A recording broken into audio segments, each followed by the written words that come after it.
함께 말씀 보시겠습니다. 오늘 보실 말씀 사도행전 27장입니다. 사도행전 27장 1절에서 20절까지 말씀입니다. 사도행전 27장 1절에서 20절까지 말씀 한 절씩 교독하겠습니다. 우리가 배를 타고 이달리아에 가기로 작정되매 바울과 다른 죄수 몇 사람을 아구스도대의 백부장 율리오란 사람에게 맡기니 아시아 해변 각처로 가려 하는 아드라무떼노 배에 우리가 올라 항해할세. 마게도냐의 데살로니가 사람 아리스다고도 함께 하는신지라.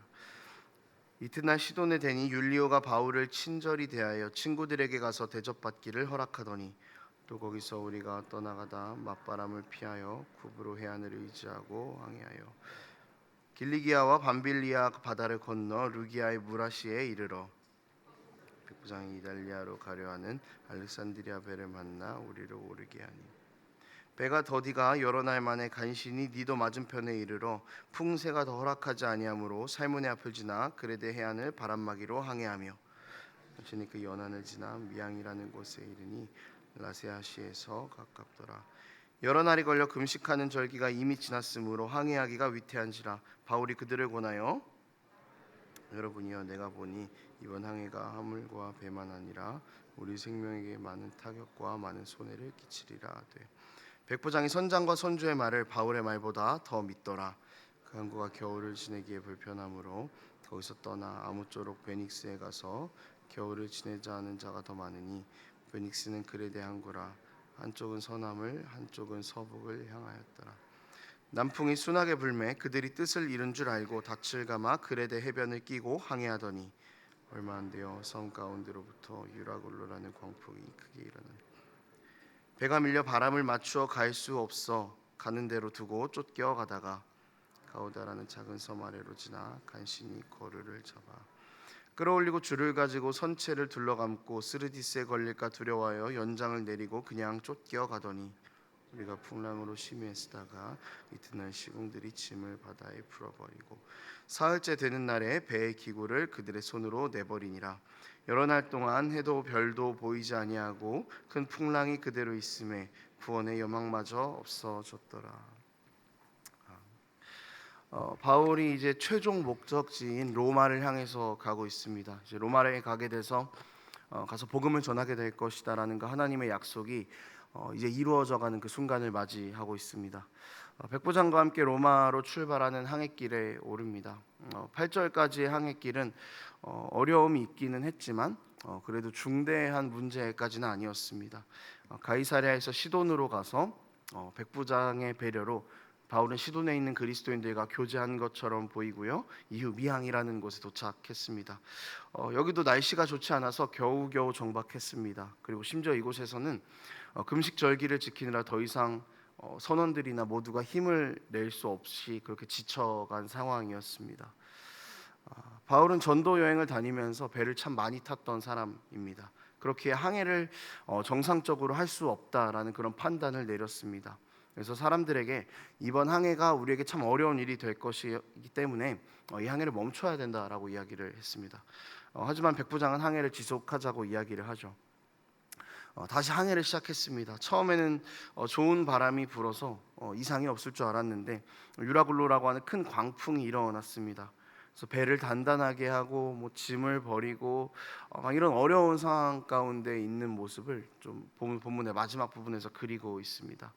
그리고 폭풍 가운데 있는 배를 묘사하면서 소망이 없었다라고 이야기를 하고 있습니다.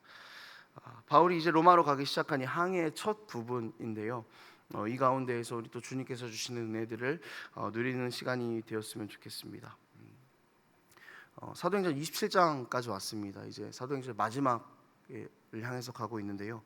저는 이 사도행전 27장을 보면서 그 바울의 모습을 보면서 그 다이하드라는 영화가 좀 떠올랐습니다. 1988년에 나왔던 영화인데요.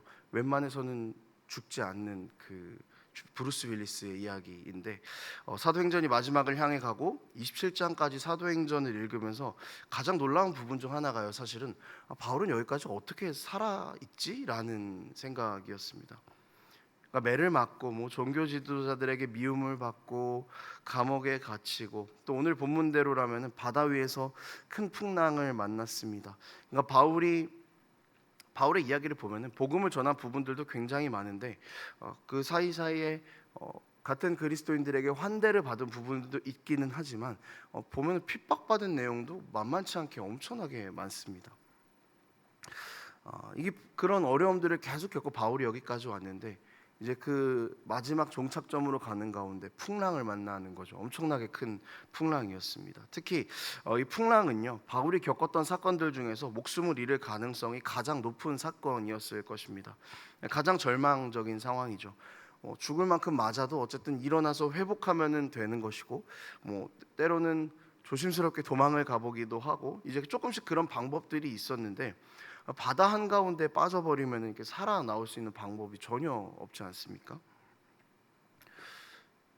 바울이 어떻게 여기까지 이렇게 살아남을 수 있었을까? 또 그 광풍 가운데에서도 어떻게 바울이 죽지 않고 계속 살아 있을 수 있었을까요? 바울이 운이 좋았을까요? 아니면은 무슨 다이아드의 그 브루스 윌리스처럼 엄청나게 좋은 신체적인 능력을 가지고 있어서 그가 살아 있었던 걸까요? 성경은 그렇게 이야기하지 않습니다. 성경은 하나님께서 신실하신 분이시기에 바울이 여기까지 살았다라고 이야기를 하는 거죠. 하나님께서 바울에게 하신 약속이 있었습니다. 바울이 로마에 가서 복음을 전하게 될 것이다라는 그 약속이었습니다.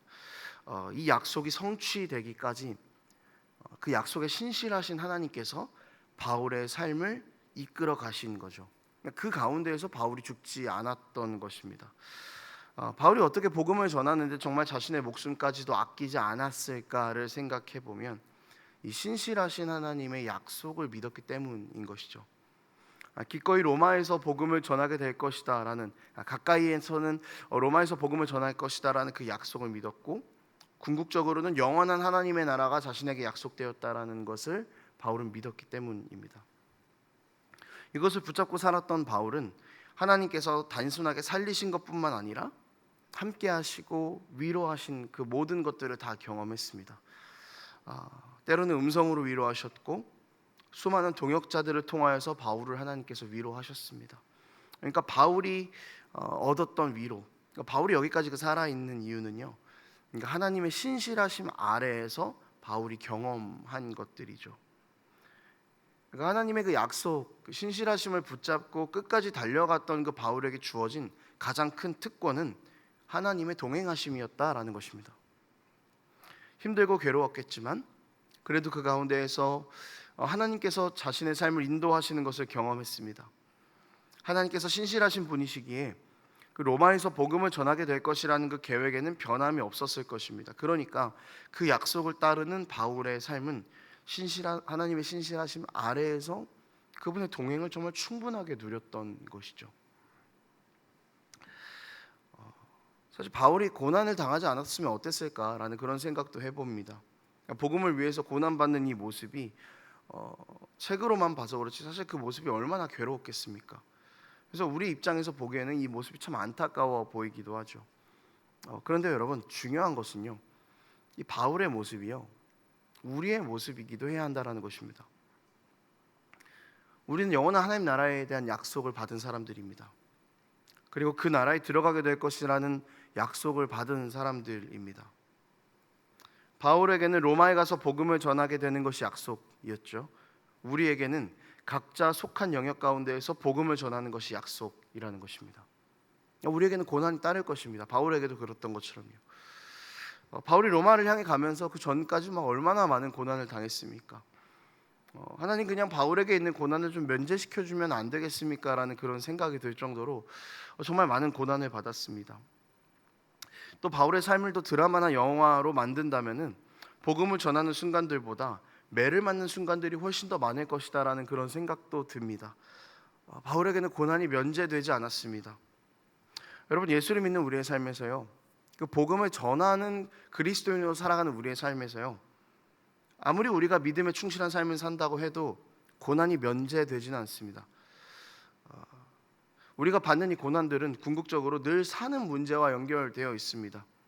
매를 맞지는 않겠지만 세상과 끊임없이 가치관 싸움을 해야 하며 가치관 싸움을 하며 이상한 사람 취급을 받을 때도 있습니다.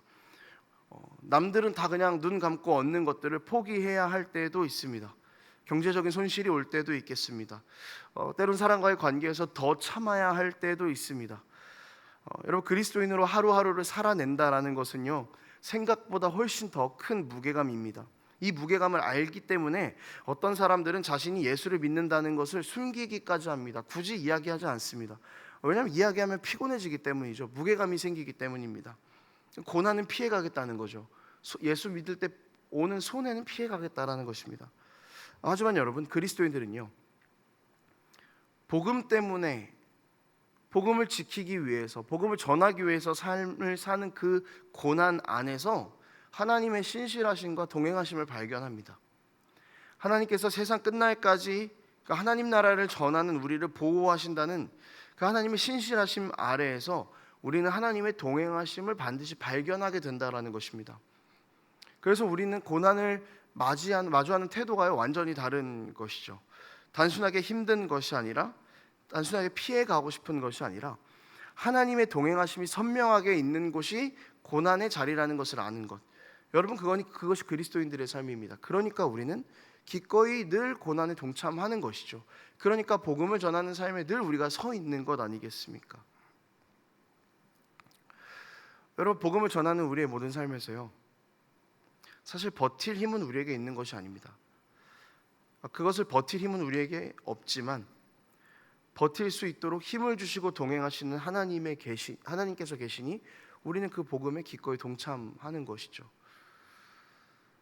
여러분, 바울이 삶에 있었던 그 수많은 고난의 순간순간 가운데에서 하나님의 신실하심과 동행하심을 발견했듯이 우리도 우리가 살아가는 이 한순간 한순간에서 그분의 신실하심과 동행을 늘 누리는 삶이 되기를 축복합니다. 기꺼이 고난받고, 기꺼이 손해보고, 기꺼이 복음을 위해 삶의 자리로 뛰어 들어가고, 그렇게 살아가던 우리를 하나님께서 절대로 놓지 않으십니다. 우리가 신실하신 주님을 붙잡고 놓지 않을 때 우리 삶에 일하시는 그 하나님의 동행하심이 가면 갈수록 선명하게 드러날 것입니다. 이거를 경험하시는 그런 우리 모두의 삶이 되기를 축복합니다. 말씀을 정리하겠습니다. 여러분, 바울이 바다 위에서 풍랑을 만났을 때의 상황이요, 참 긴박했습니다. 바울이 탄 배는 바다 위에서 완전히 고립됐습니다. 무기력했습니다. 아무것도 할 수 없었습니다. 그러나 그 순간에도 바울을 살려내시는 하나님의 신실하심이 드러나지 않습니까? 로마에서 복음을 전하게 될 거야 라는 이 말을 붙잡았을 때 그 광풍 위에서도요, 바울은 두렵지 않았을 것입니다. 로마를 향해 마지막 여정을 향해 가고 있는 바울의 모습에서 현재 하나님 나라를 위해 복음을 전하면서 살아가고 있는 우리의 모습을 비추어 볼 수 있어야겠습니다. 바다 위에 떠 있는 그 배처럼 세상 속에서 고립된 것 같고 아무것도 할 수 없는 무기력함을 느낄 때가 있을 것입니다. 갈 바를 알지 못하고 무엇을 붙잡아야 되는지도 모르고 그냥 헤매는 그런 순간을 우리가 맞이할 때도 있습니다. 하지만 그 순간에 영원히 우리를 놓지 않으시고 하나님 나라로 부르신 그 하나님의 말씀을 여러분 다시 한번 우리가 기억해낼 수 있었으면 좋겠습니다. 그분이 우리를 그 나라에 가기까지 영원히 보호하신다고 하셨으니 신실하신 그 하나님의 약속에 따라서 그분이 우리를 절대로 놓지 않으실 것입니다. 그러니 여러분, 복음 들고 우리에게 주어진 오늘 우리의 하나의 삶을 정말 충실하게 살아낼 수 있었으면 좋겠습니다. 그러면은 그 가운데에서 우리는 신실하신 하나님을 발견하게 될 것이고 하나님의 동행하심을 반드시 누릴 수 있게 될 것입니다. 복음 때문에 고난받는 우리의 삶을 하나님께서 결코 버리지 않으십니다. 여러분, 이것이 우리의 소망입니다. 하게 기도하겠습니다. 하나님 아버지, 감사합니다. 오늘 말씀 가운데에서 신실하신 하나님을 다시 한번 발견합니다. 주님, 복음 때문에 고난받았던 그 바울을 놓지 않으시고 늘 동행하시며 그를 일으켜 세우셨던 그 하나님의 신실하심이 오늘 우리의 삶 가운데에도 있기를 원합니다.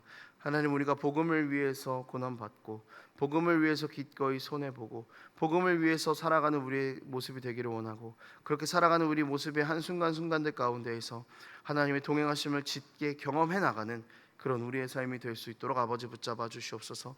그리스도인이라는 무게감을 이겨내며 그 무게감을 가지고 세상 속에서 믿음의 책임감을 가지고 살아갈 수 있는 우리의 삶 되도록 하나님 우리를 붙잡아 주시옵소서. 감사드립니다. 예수님 이름으로 기도합니다. 아멘.